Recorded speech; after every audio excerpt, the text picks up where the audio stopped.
हरे कृष्णा।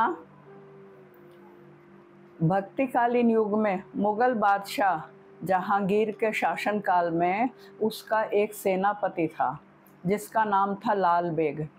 वो एक ब्राह्मण की कन्या का अपहरण करके ले आया। उस लड़की का नाम था ललिता। अब ललिता के अंदर कृष्ण भक्ति का संचार बचपन से ही था। उसके पिता उसको भगवान कृष्ण की कथा सुनाते रहते थे। दोनों बाप बेटी भगवान की कथा कहते सुनते रहते थे। अब ललिता यहाँ आई, अपने पति के साथ रहना तो उसकी मजबूरी थी, लेकिन फिर भी आचार्य लोग कहते हैं कि जैसे एक स्त्री होती है जो अपने पति का पूरी तरह सेवा करती है, अलर्ट होकर सेवा करती है, पति को जरा भी डाउट नहीं होता, लेकिन मन ही मन में वो चिंतन अपने उपपति का करती है। तो इसी प्रकार इस संसार में जो भक्त होते हैं वो भगवान की भक्ति करने में उनके कोई बाधा नहीं है। वो संसार की भी सेवा कर सकते हैं और अब परम पति भगवान कृष्ण का चिंतन भी कर सकते हैं, भजन पूजन भी कर सकते हैं। तो ललिता के जो पुत्र पैदा हुआ उसका नाम रखा साल बेग। अब साल बेग को भी वो बचपन से कृष्ण भक्ति सिखा रही थी।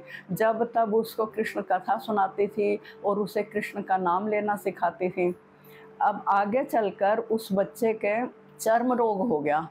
अब वो चर्म रोग से इतना दुखी था कि अपनी माँ को कहता था, माँ मेरे यूँ दर्द हो रहा है, मेरे यूँ दर्द हो रहा है। तो उसकी माँ ने उसे कहा, पुत्र तो भगवान कृष्ण का आर्त होकर चिंतन कर, वो तेरा कष्ट मिटा देंगे। तो साल बेग बोला, माँ वो तो हिंदुओं के भगवान हैं, हम मुस्लिमों की क्यों सुनेंगे। तो ललिता बोली, नहीं पुत्र, जाति पाति पूछे नहीं कोई, हरि को भजे सो हरि का होई। वो पूरे ब्रह्मांड के स्वामी हैं, वो हिंदू मुसलमान कुछ नहीं देखते हैं। तो साल बेग तो पहले से माँ के कहे वचनों पर चल ही रहा था, लेकिन अब वो दिन रात भगवान कृष्ण से आर्त होकर पुकारता था, हे भगवान, हे गोविंद, हे कृष्ण, आप मेरी पीड़ा हरो। तो एक दिन आधी रात को साल बेग लेटा हुआ था, तब भगवान कृष्ण आए और उन्होंने आके साल बेग के शरीर पर हाथ घुमाना शुरू किया। तो साल बेग के एकदम रोमांच हो गया और वो आनंदित हो गया और वो भगवान कृष्ण का स्वरूप देखकर ऐसे हो गया जैसे भगवान कृष्ण को आँखों से पी जाएगा। साल बेग ने ऐसा फील किया जैसे सांप केंचुली छोड़ देता है। ऐसे ही भगवान कृष्ण ने जब उसके शरीर पर हाथ घुमाया तो उसको यूं सर करके उस बीमारी बाहर निकलती फील हुई। अब भगवान तो अंतर्धान हो गए। अब वो खुशी के मारे चिल्लाने लगा, माँ माँ माँ देखो, माँ देखो, कृष्ण ने मेरा सारा रोग दूर कर दिया। और वो इतना सुंदर और स्वस्थ लड़का बन गया।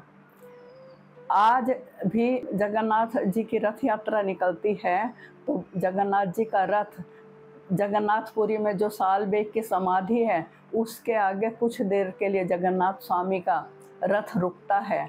अनेक वैष्णव साल बेग की समाधि का दर्शन करते हैं जगन्नाथपुरी में। भगवान कृष्ण ने कहा है, ये था माम प्रपद्यन्ते ताम तथैव भजाम में हम, जो जितना मेरा भजन करता है मैं उतना ही अपने भक्त का भजन करता हूँ। मैं रंच मात्र भी कम नहीं अपने भक्त का भजन करता। बोलो कृष्णचंद्र भगवान की जय, जगन्नाथ स्वामी की जय।